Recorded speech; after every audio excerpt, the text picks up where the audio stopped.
కందుకూరి వీరేశలింగం పంతుల గురించి చెప్పుకుందాం. ఈయన యొక్క జననం 16/4/1848.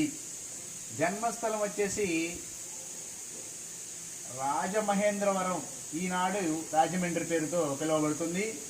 వివాహం వచ్చేసి 1865లో రాజ్యలక్ష్మమ్మ గారితోటి వివాహం జరగడం అయింది.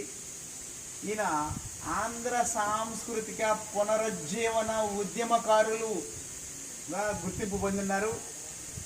ఈయన యొక్క బిరుదులు వచ్చేసి గద్దె తిక్కన. ఈ బిరుదు ఇచ్చింది ఆరుద్ర. గద్దె తిక్కన బిరుదు ఎవరిది అంటే వీరేశలింగానిది. ఎవరు ఇచ్చారు అంటే ఆరుద్ర ఇచ్చినారు. గద్యం రాయడంలో తిక్కన్న పోలినటువంటి వాడని.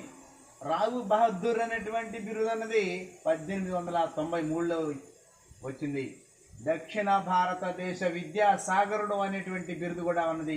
మన దక్షిణ భారతదేశంలో ఆయనకు విద్యా సముద్రం అన్నటువంటి అర్థంతో విద్యాసాగరుడు అనేటువంటి బిరుదు ఇవ్వడం జరిగింది. విద్యకు చేసినటువంటి కృషికి గాను ఆధునిక విభిన్న కవితా ప్రక్రియల పితామహుడిగా గుర్తింపు పొంది ఉన్నాడు. ఇది ఈయన బిరుదుగా చెప్పబడుతున్నది. ఒక స్వీయ చరిత్ర కావచ్చు, జీవిత చరిత్ర కావచ్చు, ప్రహసనాలు కావచ్చు, నాటకాలు కావచ్చు, నవలలు కావచ్చు, అన్నిటికీ ప్రథమంగా ఈయనే ప్రారంభం చేయడం జరిగింది. అందుకనే ఈ బిరుదు రావడం జరిగింది. నవయుగ వైతాళికుడు అంటే ఈ కొత్త లోకాన్ని నిద్రలేపేటువంటి వాడు ఈ బిరుదుకు అర్థం. నవ్య ఆంధ్ర సాహిత్య యుగకర్త అయిన ఈ నవ్య ఆంధ్రంలో ఉన్నటువంటి ఈ సాహిత్యానికి ఒక యుగకర్తగా నిలబడినటువంటి వాడు మన వీరేశలింగం పంతులు గారు. ఈయన మరణం వచ్చేసి 27/5/1919. ఈయనలో చెన్నపురి వేద విలాసలో మరణించడం జరిగింది. బాలికలకు ఆనాడు చదువుకునేటువంటి పరిస్థితులు లేని రోజుల్లో తొలిసారిగా 1874లో ధవళేశ్వరంలో పాఠశాలను స్థాపించడం జరిగింది వీరేశలింగం. అలాగే 1881 డిసెంబర్ 11న మొట్టమొదట వితంతు వివాహం జరిపించినాడు.